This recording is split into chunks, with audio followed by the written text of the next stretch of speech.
Good morning, everybody. Welcome to the first episode of Piano Star Masterclass, professional piano lesson for everybody. Brought to you by Piano League. I'm your host, Brian Lin, a professional pianist and a piano teacher. Ever since I graduated from Juilliard a few years ago, making piano education accessible to everybody has been one of my main goals. And that's why I created this series, the Piano Star Masterclass. Professional piano lessons for everybody. During the live stream, you can ask us any questions in the chat, and we will do our best to answer them. You can also sign up to be a performing student regardless of your age or level. Piano Star is all about giving piano students virtual performing opportunities. Besides the masterclass, we also have the Piano Star Showcase, an hour-long virtual concert for young pianists aged 7 to 12. So if you have a kid or a student within that age range and you want to give them a chance to perform, be sure to check that out as well. Application deadlines are April 17th. Links are in the description of this video. Now, without further ado, I'd like to introduce you to my guest today. She is a concert pianist as well as a private piano teacher. She has performed in the United States, Canada, Germany, Panama, and South Africa. She has made concert appearances in venues like Carnegie Hall, Chicago Culture Center, and Kennedy Center. More importantly, she's a friend of mine. So everyone, please join me in welcoming Korean-American pianist Sherry Kim.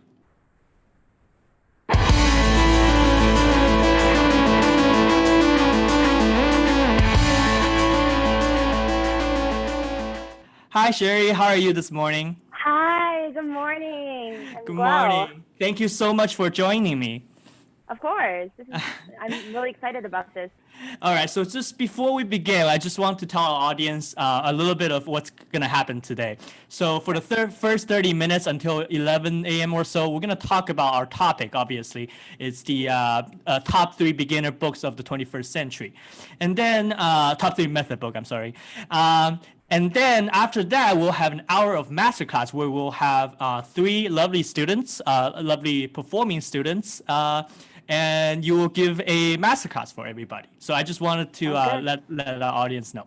All right. So my first, I guess, question for you, Sherry, is that you teach in New York City right now, right? Yes. How many students do you teach right now?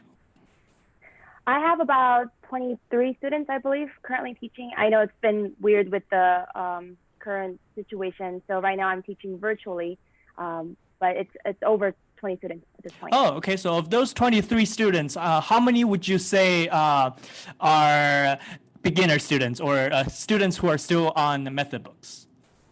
Yes, I have about a third to a half of my students in their first year of piano lessons. So they're still working through method books right now. Great. So, so many of them. So it seems like you have a lot of experience in beginner books. Why, in your opinion, do you think choosing the right method book is important? Like, why can't, say, everybody just start with the same book? Right. Each method book that's out there in the market is designed with a certain kind of student in mind. Some beginner books are designed for really young students, like ages 3 or 4 or 5. There are other method books that are designed for older students. Sometimes they're called older beginner, which is targeted for ages 7, 8, or 9 or above. There are even adult beginner books for adult students. So it really depends on who your student is and the best way that they can learn. Some students prefer to, stick with maybe a traditional route of learning staff notes and other basic techniques. And other students might need a little bit more practice using the rote method, which is playing by sound and by demonstration. So it really depends on what kind of student you have and trying to meet their needs. I see. So you've been telling me about some new beginner books that you've been really excited about and you recently discovered too. So why don't we just jump right in and can you share with me some of those books? Yes, for sure. So I specifically picked these books because, one, they are quite new in the market. And I say new because it's not like books that we grew up with personally, like in the 90s or in the 80s or something like that. These are books that were all published after 2010. So I've only discovered them just by chance, whether it was like maybe I saw another peer working on these books with their students, or I just stumbled upon it on YouTube somehow. So these three books that I'm about to share with you are just my personal favorites. There's no like scientific data that prove that these are the best ones. And right, you didn't do a scientific research on them. No, you didn't poll like 1,000 people on it. But it's just my students and my right, and it's from your expertise, and it's from your experience, right? Yes. Okay. I know I still have a lot to learn and a lot to grow, especially since I know there are many other teachers who have been in this profession for way longer than I have. But I'm very excited to share with you what I discovered and what I have been using with my students and why it's working. Sure. So this book here, this is called the Alfred Premier Piano Course. Alfred has its own set of method books that we know of, and it's the Alfred Basic Piano Library. This is the newest version of that, and it's created by the top American pedagogues like Dennis Alexander, Martha Meyer, and so on. And I would say of the three that I'm sharing today, this is the most traditional route. So if you're used to using Faber or Hall Leonard or any of the other more traditional method books out there, this is an easy transition. It is pretty similar, but why I like this book over the other books out there right now are for various reasons. One of them is that some of the pieces here are detracting away from having kids play in one single position. And what I mean by that is that a lot of method books in previous times would start out pieces where C equates middle thumb, your thumb. And what happens is when students get used to that and they find a piece where you don't actually start with your thumb on middle C, the kids are just like mind blown and super confused because they've only learned it one way. But this book has many pieces where you don't start with your thumb on middle C. Sometimes you have to start your second finger on middle C, or maybe you'll start somewhere else on the keyboard. And so I find that to be very helpful to kind of break that like single the five finger position, so that you don't really so that kids learn to read the notes better instead of just C equals 1, right? Exactly. right. I mean, it does start off with 5 fingers. You're not going to be going crazy scale passages in the beginning, but you're not going to just start on that same note for every single piece. And the other reason why I really like this book is because of the teacher accompaniment part. It is beautiful. It is different than what you hear with the other books out there, and I actually really enjoy playing these parts with my students. Whoever designed them was very creative with the chord harmonies. It's not your traditional harmonies. A lot of it is very jazzy, popular, and it's a lot of fun to play with the students, and the students love them. So I think this is a very easy book to transition to if you are trying to venture off into new types of books. Right. So just a follow up on that. You talked about the teacher accompaniments. Do you do that with the students every lesson? Pretty much. I mean, I think it's a treat for these students. A lot of these students practice, on their own. I know there are like CD accompaniment parts that they could use, but not everyone has access to playing that. And it's also not the same as playing with a live person. So it's a treat when I tell my students, if you're able to play this piece from beginning to end without stopping, then you get to play with me. Right. And they often like that a lot. So. I've always found in my own teaching too that when I play a duet with them, it shows them how important rhythm is, how important it is to keep up and to listen. If they're just doing playing solo, then they get overwhelmed with they get focused on just the notes and nothing else. So yes, that's a very good point. All right, keep going. Yep. Yeah. So this is a book that I recently discovered last year, actually, although this book has been out for a while. Now, I'm holding up the second book in the series because I actually gave away the first book to one of my students. What a good teacher. The first book is actually horizontal, like the other book that I showed you. But this is called Tales of a Musical Journey, and it's by a really popular pedagogue named Irina Gorin. She is quite big in the pedagogy world right now, as she is giving talks and master classes and workshops about her products all over the world. She herself is a Russian American, so this book actually is like the friendlier, more like Americanized version of this book. This is a very familiar book for those who grew up in Russia, the Russian School of Piano Playing. Right. A lot of teachers mentioned that book. Yes. But if you open it, it's not very appealing to the American student audience. There's no pictures. It's, black and white. The font is really small. But all that to say, I still do enjoy teaching out of this book, and I do use this book. But when I have students who are as young as 4 or 5 years old, they want something a little bit more colorful like this. There's pictures and there's bigger fonts, and they break it down in a more friendly way. And what I really like about this book is that it's in the form of a chapter book. So, and it says at the very bottom right here, for young pianists, their teachers, and parents. So it's important that the parents are involved in the process of working with their child. And you can see even from here, it'll say chapter 1, and these are the characters in the book, and then it's basically like a fairy tale. So it's sort of like a storybook almost. It is, and it gets students really into this world of music in a really fun and imaginative way. Gets them really excited, and there are even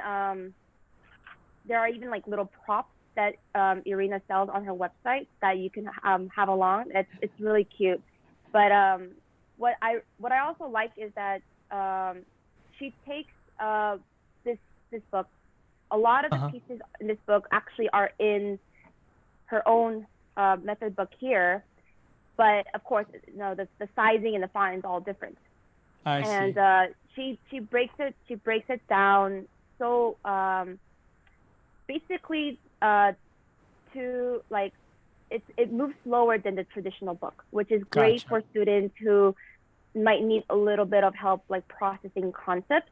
Like I would recommend this book to someone who moves quite quickly, someone who's bright and gets things much faster. This is for someone who's more reluctant to start piano, but this is a great way to sell it because it's fun and exciting. So sounds like sounds like the second book is for younger demographic, people who are younger, or people who I guess struggles with piano practice a little bit. Would you say that? Yeah, I think a majority of my students tend to be that, although it doesn't have to be that way. I know that some older students also enjoy going through this as well. Okay. But just for my own students, it seems like, those who are 4 or 5 year olds really love starting with this, and parents would agree too. Okay. Sure. So after the first book of that book, since you said it moves a little slower than usual, what do you learn after completing the first book of that?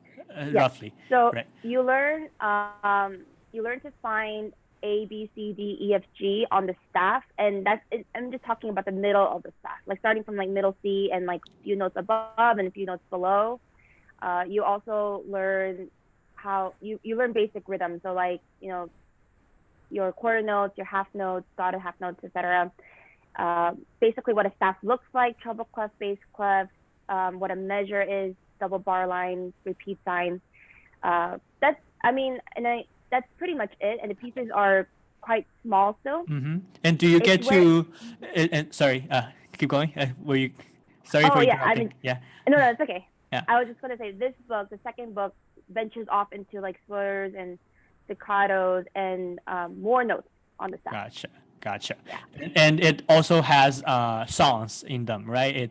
You can also are there teacher accompaniments in them as well, or not really? So these don't really have teacher accompaniments, but Okay. The book comes with a CD, Oh. which you could play back, and I believe you could access the sound clips on her website. So if you don't have a CD player, you could just go to that website and use the sound file from there. But Gotcha. When you mentioned that, reminded me of a question that I was going to ask you. You're not affiliated with any of these books, are you? You're not getting paid to No. recommend them. All right. So, Nope. so for our audience out there, for our listeners or watchers, this is completely from the heart of Sherry. These are good books. So just wanted to put it out there. All right. Definitely. So, right. So that was the second book. What about the third Yeah. one? Yeah. So the third one is called Little Gems for Piano, and there are different volumes based on different levels, and it's by a pedagogue named Paula Dreyer. This book actually, if you see right here, you can't really see it, but it says Companion to Tales of a Musical Journey by Irina Gorin. So they kind of go along. I wouldn't say this is necessarily a method book.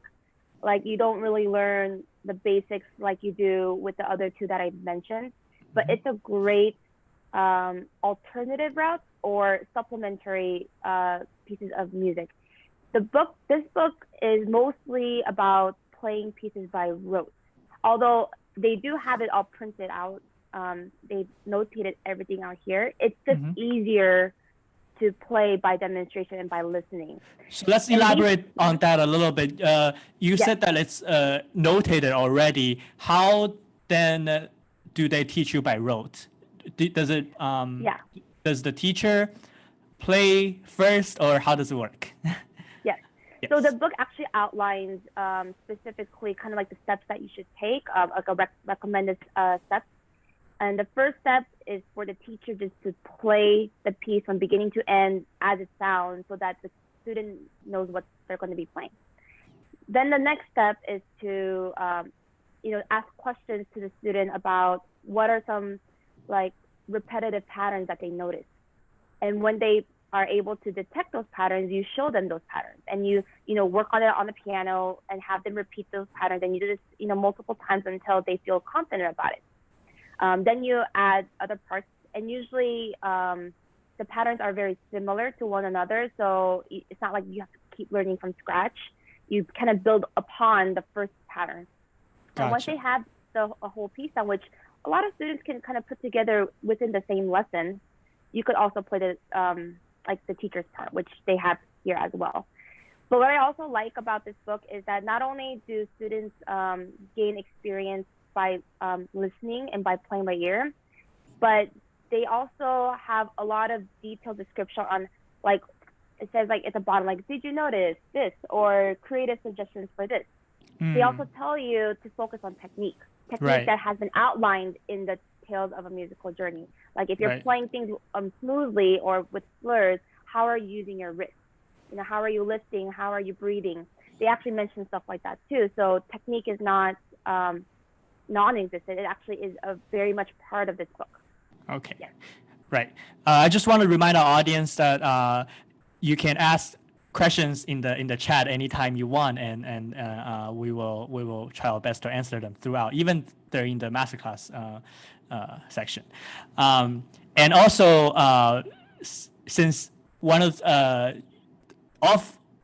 the books that you mentioned, actually one of our masterclass students today will actually be playing from one of the books. So that would be something that student is playing at around 11:40. So for those of you who are interested in seeing this put into practice. So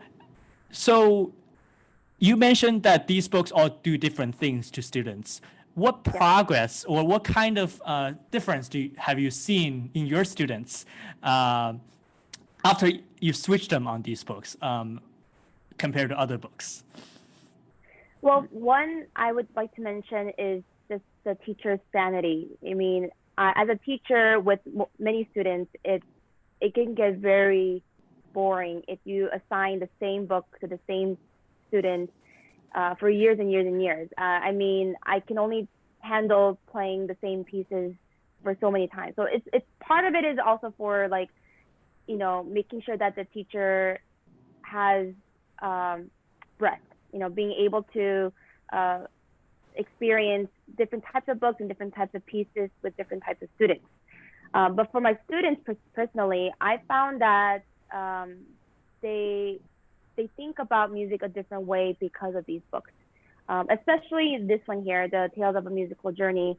A lot of times I find that they are really immersed into that storyline, which is perfect for when you are just starting piano and when you're that young. And it is actually motivating to practice more, especially because there is an expectation that parents should be involved. Parents are reading the story with them. They are they're really committed, more committed, I think, than I've seen my students in previous years. And even with the Premier Piano course, although that is very similar to maybe other method books out there, I find that students are enjoying these pieces a lot. And of course, like as what I mentioned before about the, you know, playing in different positions, I don't have any issues with my students not being able to start in different positions, which is good because you know, I have certain transfer students who are still working over getting over that single position, and it is very hard to like break that habit. So I'm trying my best to make sure that that doesn't happen to any of my students. Gotcha. So let's say I am a beginner. I'm a piano student, beginner, and I started on one of these books.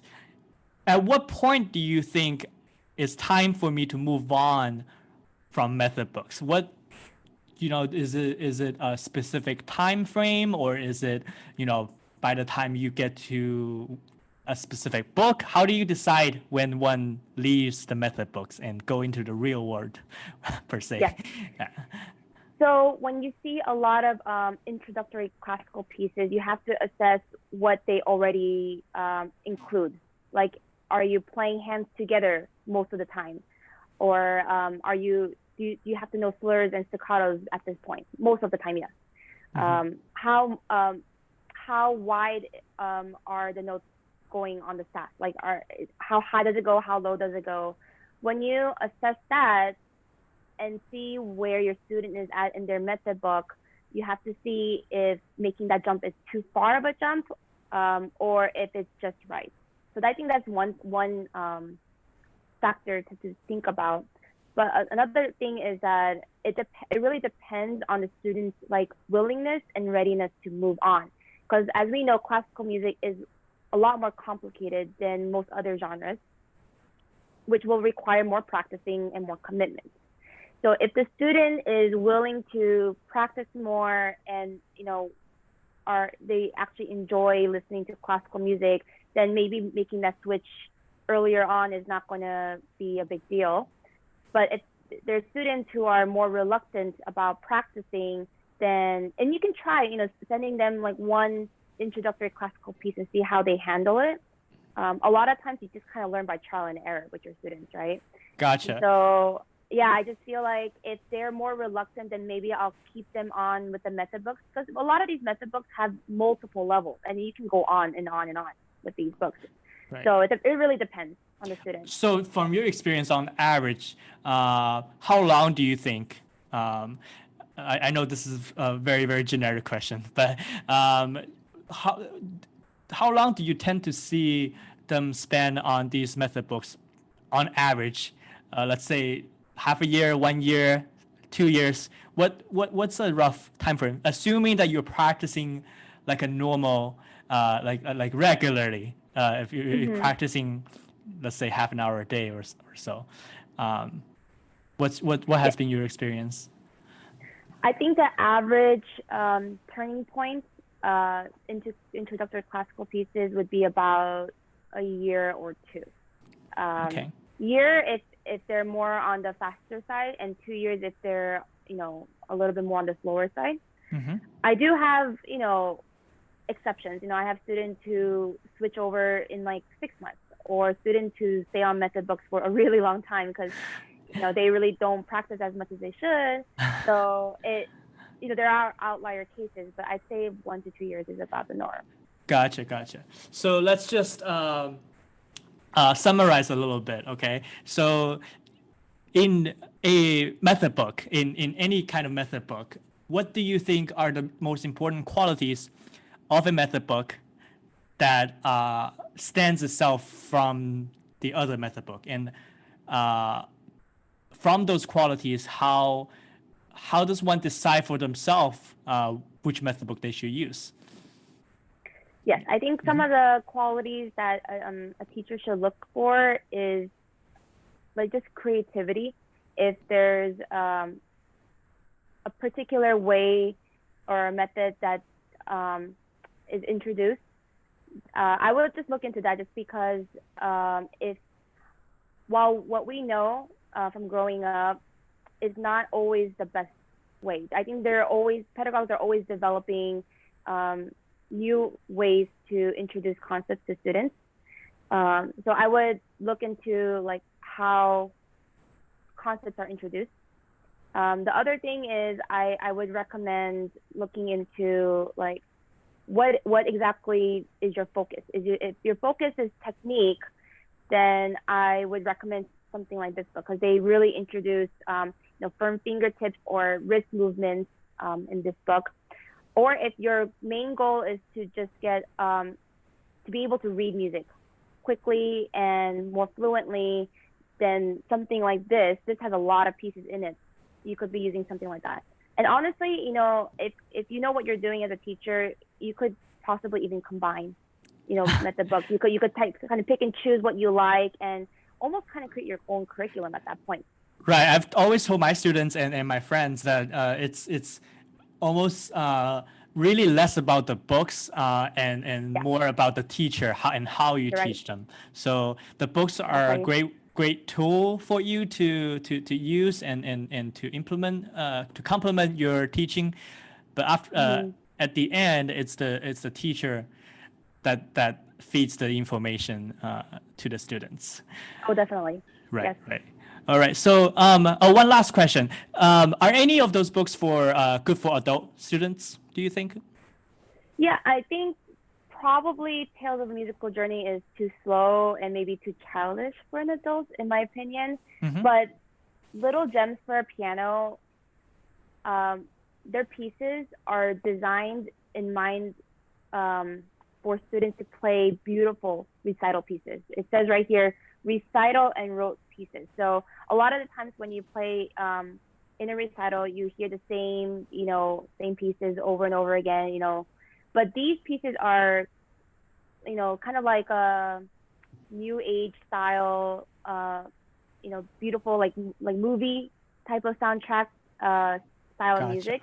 It's really beautiful. And I think that adults will really enjoy learning from this book, because it doesn't sound childish. It feels like a masterpiece. Like it's appropriate for their age and their level and their interest.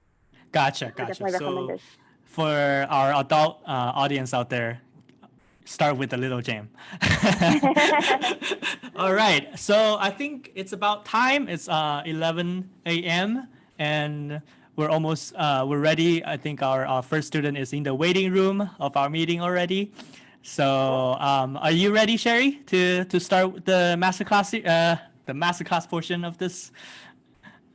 Yes, definitely. All right. I can't